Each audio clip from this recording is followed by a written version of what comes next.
How to avoid hurting people.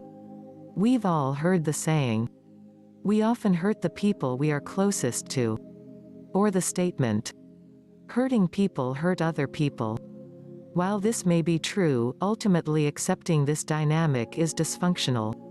Relationships are meant to nurture all parties that are involved. Many will say, "But sometimes they are just so annoying, irritating, and irrational that I just have to say my piece."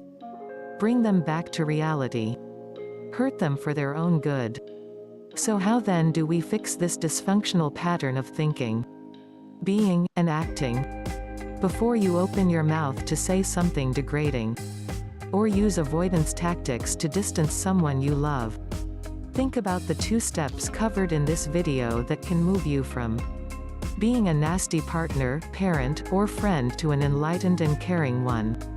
Get to know yourself deeply.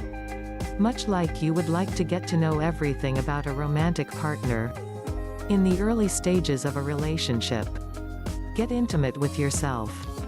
By uncovering what it is about yourself that irks or irritates you about others and the ways in which you cause them harm. Often the way we react towards others has nothing to do with them but with us. Remember, we have a choice in how we react to other people's words and behaviors, even though we have no control over them. Learning how to identify our triggers and the ways in which we react to these triggers can stop us before we do or say something hurtful to a loved one. Pause and make a choice before you react. In the busy and stressful lives that most of us live today, our paths are filled with numerous opportunities to irritate others or to become irritated by others. Pausing to tend to your own reactions is something we seldom do. Practice pausing before choosing your reaction. When we react, we are either strengthening old habits and patterns, or making a conscious decision to loosen and break them. That's all it takes. A big fat pause. A common and very old antidote to anger that we have forgotten due to the mechanical lives that some of us live. Choose patience first before deciding how to tackle a situation that could irritate, anger, or annoy you. Do you realize that much suffering stems from that one moment? Someone says something that irks us, or behaves in a manner we don't agree with, causes an escalation between both parties. Pause for a moment. Choosing in that one moment to be more patient than reactive is all it takes to dial the situation down a few notches, or even move past the point where we might have reacted in a manner that harms rather than nurtures. Stop. Pause. Be patient with your loved one. Sometimes that is all it takes to keep from hurting them. Here's how to bring out the best in your partner.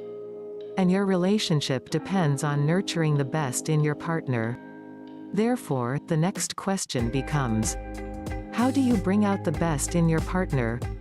Likewise, it should also be understood that your relationship can either develop the best or bring out the worst in you. To bring out the best in you, you need to ensure that your partner is also at their best. This process is reciprocal. First, focus on you. This may sound contradictory and vain, but it is part of human nature that how you feel about you will also influence how your partner feels around you. Try and do things that will increase your level of self-awareness. For example, try to consciously express enjoyment around your partner. This will develop an atmosphere where your partner feels free to express their beliefs and feelings without guilt or judgment. Also, recognize your own feelings, needs, and thoughts, and be responsible for them without blaming. Tell your partner how he or she makes you feel. For example, instead of saying, "You make me feel appreciated every time you say, 'I love you,' try saying, 'I always feel appreciated whenever you tell me that you love me.'" Subtle, but effective.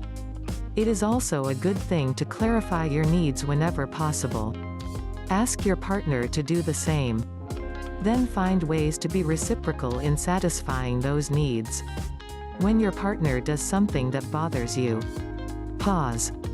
Take time to be alone with yourself before confronting them. Doing this, you may realize that you are the one in the wrong. Always try to consider your partner's feelings first.